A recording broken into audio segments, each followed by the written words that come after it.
बता दें कि उत्तर प्रदेश में समाजवादी पार्टी के नेताओं के घर पर आयकर विभाग के ताबड़तोड़ छापे चल रहे हैं। मऊ में पार्टी के राष्ट्रीय सचिव राजीव राय के घर पर इनकम टैक्स का छापा पड़ा है।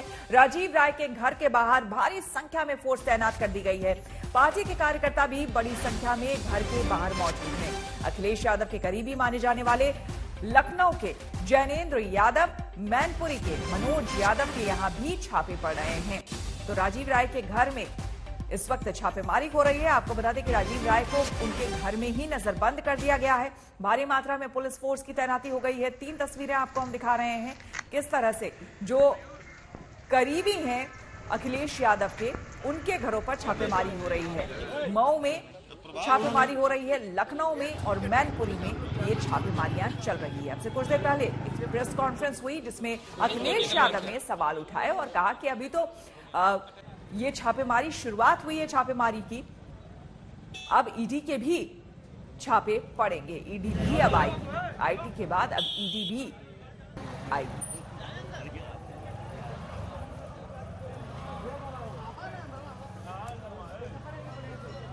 अभी तक इन्हीं का इंतजार था कि इनकम टैक्स कब आएगा डिपार्टमेंट। अभी तो इनकम टैक्स आया है, ईडी आएगा, सीबीआई आएगी, न जाने कौन कौन सी संस्थाएं आएंगी, अफवाहें फैलाई जाएंगी, साजिश की जाएंगे, षड्यंत्र की जाएंगे, लेकिन उसके बावजूद भी साइकिल की रफ्तार कम नहीं होगी, रथ की रफ्तार कम नहीं होगी और उत्तर प्रदेश से भारतीय जनता पार्टी का सफाया होना निश्चित है। वो जान गए हैं कि उत्तर प्रदेश से भारतीय जनता पार्टी खत्म और इसीलिए उन्होंने इनकम टैक्स को भेजा है। और राजीव राय हमारी पार्टी के प्रवक्ता हैं, वो दिन रात समाजवादी पार्टी को मजबूत बनाने के लिए जहां जैसे काम कर सकते हैं कर रहे हैं। आज उनको भी छापा मार दिया। आखिरकार चुनाव से पहले ही क्यों, चुनाव से 1 महीना पहले क्यों नहीं? अगर कोई जानकारी थी उनके पास, जब कभी उन्होंने अपना सबमिट किया होगा, बैलेंस शीट या इनकम टैक्स दिया होगा, तब भी छापा मार सकते थे, तब भी नोटिस दे सकते थे, तब भी पूछताछ कर सकते थे।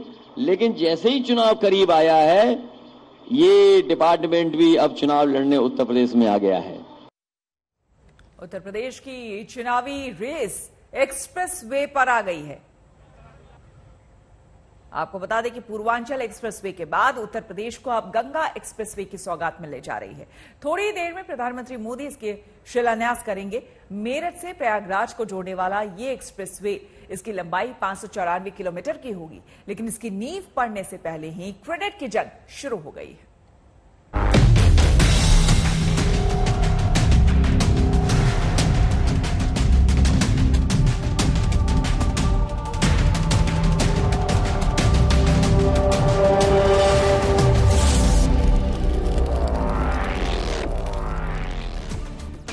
एक्सप्रेसवे पर दौड़ पड़ी है यूपी की सियासत।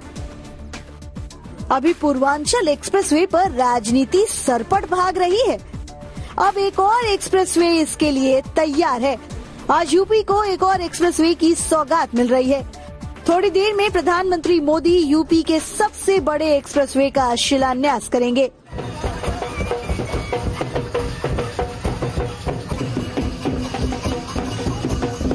गंगा एक्सप्रेसवे पूर्वी को पश्चिमी यूपी से जोड़ेगा।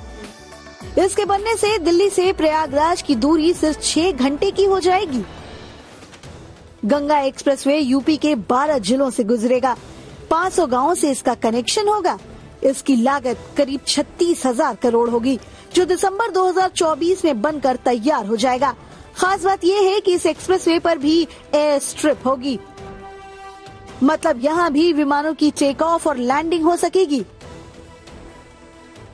गंगा एक्सप्रेसवे मेरठ के बिजौली गांव के पास से शुरू होगा और हापुड़, बुलंदशहर, अमरोहा, संभल, बदायूं, शाहजहांपुर, हरदोई, उन्नाव, रायबरेली और प्रतापगढ़ होते हुए प्रयागराज तक जाएगा। मेरठ से ये जो एक्सप्रेसवे शुरू होता है, मेरठ को जोड़ेगा पूर्व यानी कि प्रयागराज की तरफ। और प्रयागराज वो शहर जो कि धर्म नगरी है, वो शहर जो कुंभ के लिए जानी जाती है।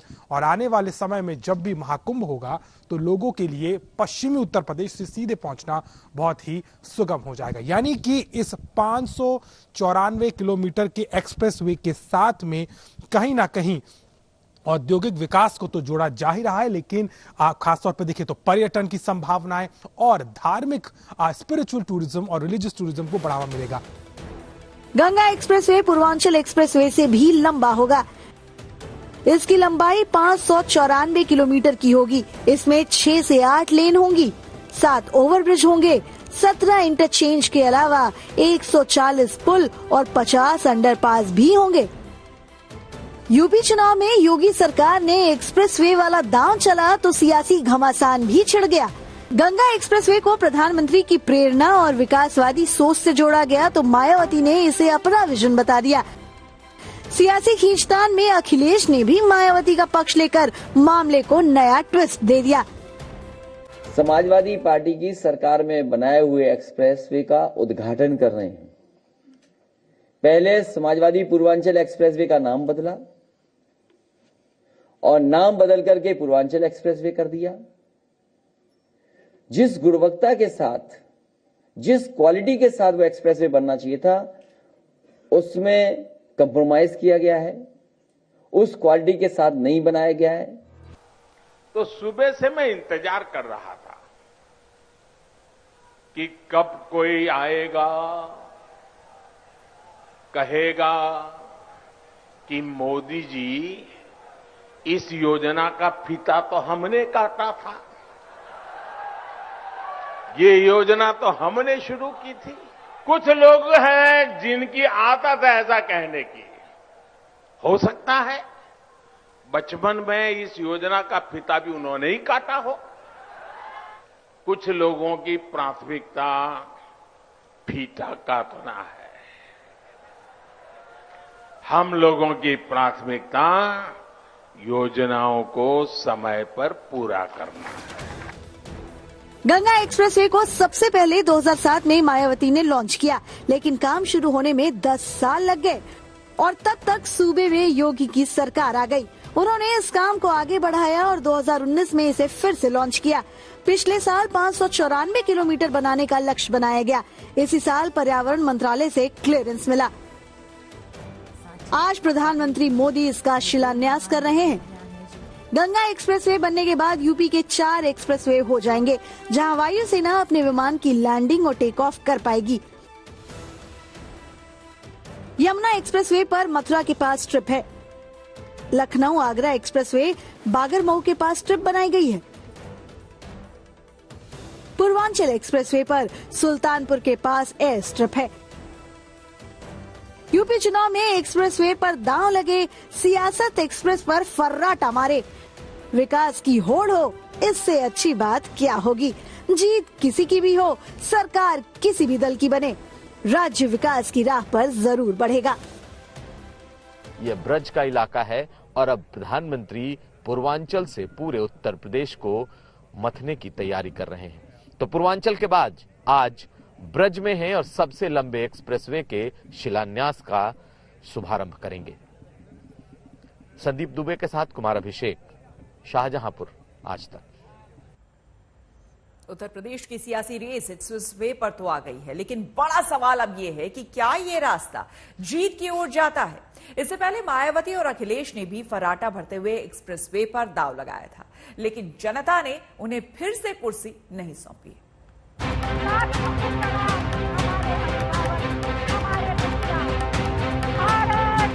यूपी में एक्सप्रेस पर सियासी रेस शुरू हो गई है।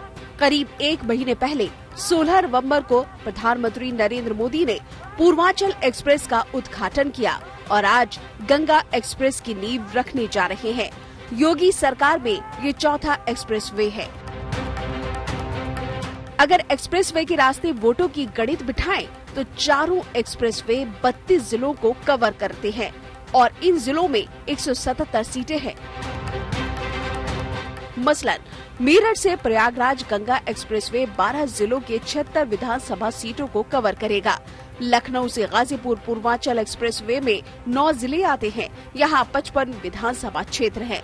आगरा से चित्रकूट बुंदेलखंड एक्सप्रेसवे ये 7 जिलों से गुजरेगा, जिसमें 19 विधानसभा क्षेत्र हैं। योगी सरकार इस एक्सप्रेसवे का जल्द उद्घाटन करना चाहती है। गोरखपुर से आजमगढ़ गोरखपुर लिंक एक्सप्रेसवे 4 जिलों के 27 विधानसभा क्षेत्रों को जोड़ने वाले इस एक्सप्रेसवे का भी अभी उद्घाटन होना है। अगर एक्सप्रेसवे से वोटों को लिंक करे तो बीजेपी इस रास्ते 172 सीटों पर जीत का दावा कर सकती है, लेकिन इतिहास बताता है कि एक्सप्रेसवे जीत की गारंटी नहीं है। इस पर फर्राटा भरकर चुनावी जंग नहीं जीती जाती।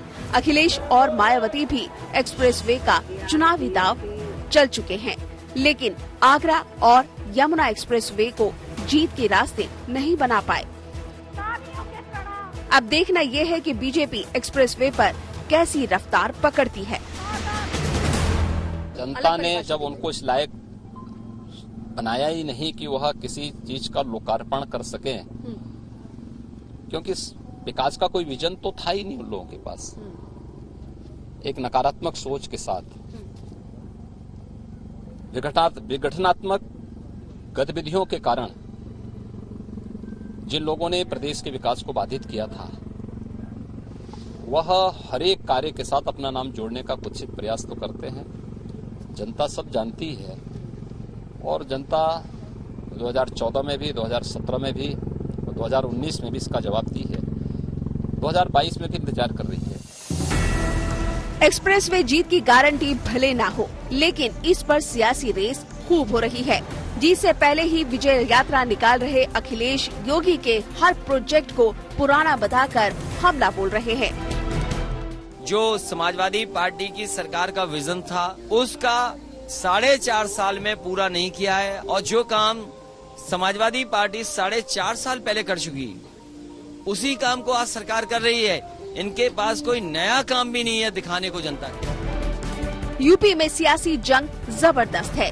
बीजेपी फिर से सरकार बनाने के लिए कोई कोर कसर नहीं छोड़ रही है। प्रधानमंत्री मोदी ने खुद मोर्चा संभाल लिया है। अंदाज वही आक्रामक है। वो चुन चुन कर विरोधियों को निशाना बना रहे हैं, हमलों की बौछार कर रहे हैं।